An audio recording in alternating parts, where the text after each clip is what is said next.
Hello everyone, welcome back to my channel. ইফতারির আয়োজন পর্বে আজকে থাকছে ডিম আলুর চপ।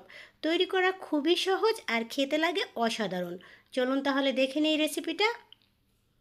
ডিম আলুর চপ তৈরি করার জন্য এখানে আমি মিডিয়াম সাইজের 4টা আলু অফ ক্যামেরায় প্রেশার কুকারের মধ্যে সিদ্ধ করে নিয়েছি।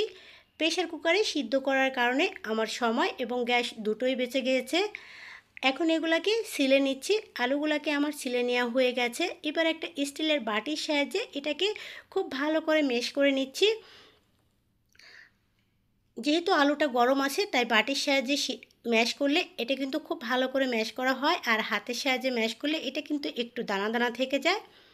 আর এখানে নিয়েছি 2টা ডিম সিদ্ধ করে। এবার ডিম দুটোকে কেটে নিব। এর জন্য আমি চাকুতে একটু তেল মেখে নিচ্ছি।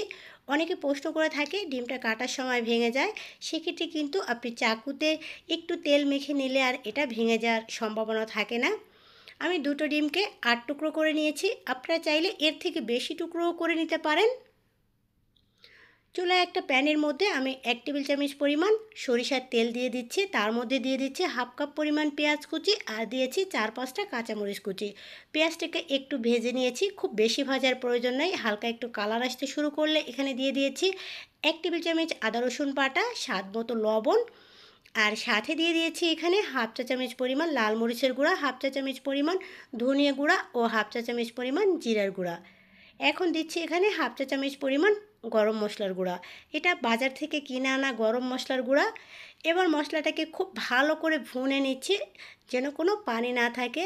আর সাথে দিয়ে দিচ্ছি হাফ কাপ পরিমাণ ধনেপাতা কুচি। ধনেপাতা কুচিটা দিয়েও একটু ভালো করে এটাকে ভুনে নিচ্ছি। যখন এটা খুব ভালো করে ভুনা হয়ে যাবে আর কোনো পানি না থাকবে, এই পর্যায়ে কিন্তু এখানে ম্যাশ করে রাখা আলুটাকে অ্যাড করে দিচ্ছি।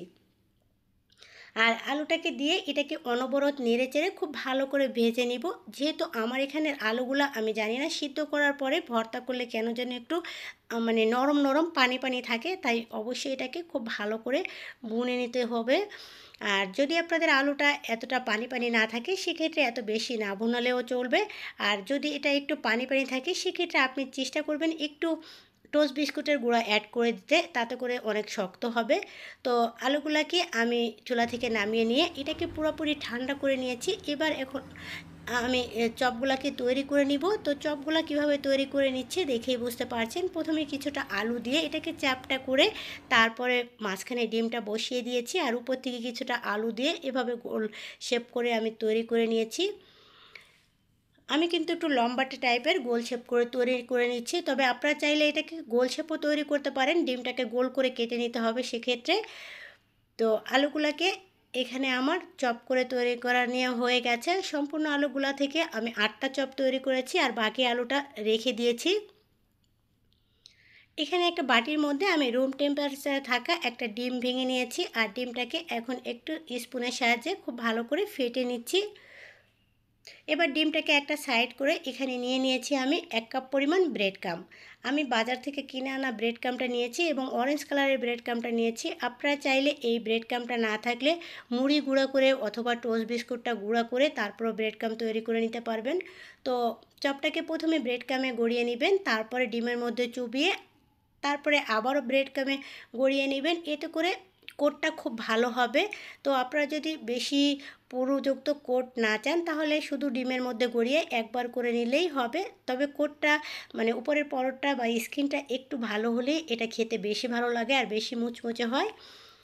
তো এভাবে করে একটা একটা করে আমি সম্পূর্ণ চপগুলাকে তৈরি করে নিচ্ছি। আর একটা ডিমে কিন্তু আপনি সর্বোচ্চ 4 থেকে 5টা কোট করতে পারবেন, এর থেকে বেশি পারবেন না। আমি অবশ্য অফ ক্যামেরায় আরও একটা ডিমকে ভেঙে নিয়েছিলাম। তো সম্পূর্ণ চপগুলাকে এখানে তৈরি করা হয়ে গিয়েছে। আমার 8টা চপ হয়েছিল। আর এই চপকে চাইলে আপনারা এভাবে কিন্তু কোনো জিপ ব্যাগে বা কোনো টিফিন বক্সে ভরে সংরক্ষণ করতে পারেন। আমি এখানে 3টার মতো চপ আমি রেখে দিব এয়ারটাইট কন্টেনারে ভরে, আর বাকি 5টা ফ্রাই করব। যেহেতু আমি একা ইফতার করব তো এই জন্য আমি 5টা ফ্রাই করতেছি আর বাকি 3টা আমি ডিপ ফ্রিজে রেখে দিচ্ছি। চপ ভাজার জন্য আমি চুলায় আগে থেকেই প্যানের মধ্যে পর্যাপ্ত পরিমাণ তেল দিয়ে রেখেছিলাম। তেলটা খুব ভালো করে গরম হলে তার মধ্যে কিন্তু চপটা দিতে হবে। আর এখানে সিদ্ধ হওয়ার কিছু নেই, যেহেতু ডিম আলু সব কিছুই আগে থেকে কুক করা। তো চুলার আঁচটা মিডিয়াম আঁচে রেখে এটাকে উল্টিয়ে পাল্টিয়ে আপনাকে ফ্রাই করে নিতে হবে।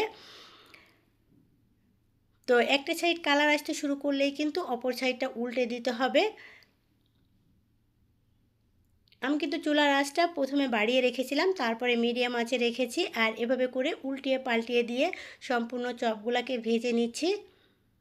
চপের কালারটা কীরকম রাখবেন সেটা ডিপেন্ড করবে আপনার উপরে, তবে আমি এরকম কালার করে তুলে নিচ্ছি, কারণ এটা যখন ঠান্ডা হবে, ঠান্ডা হতে হতে আরও কিছুটা কালার চলে আসবে।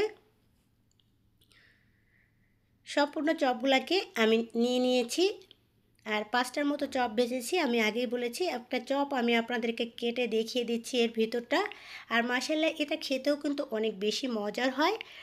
যদি আজকের রেসিপিটা আপনাদের কোনো অংশে একটু ভালো লাগে, please subscribe my YouTube channel, follow my Facebook page. বিদায় নিচ্ছি, ভালো থাকবেন সবাই, আল্লাহ হাফেজ।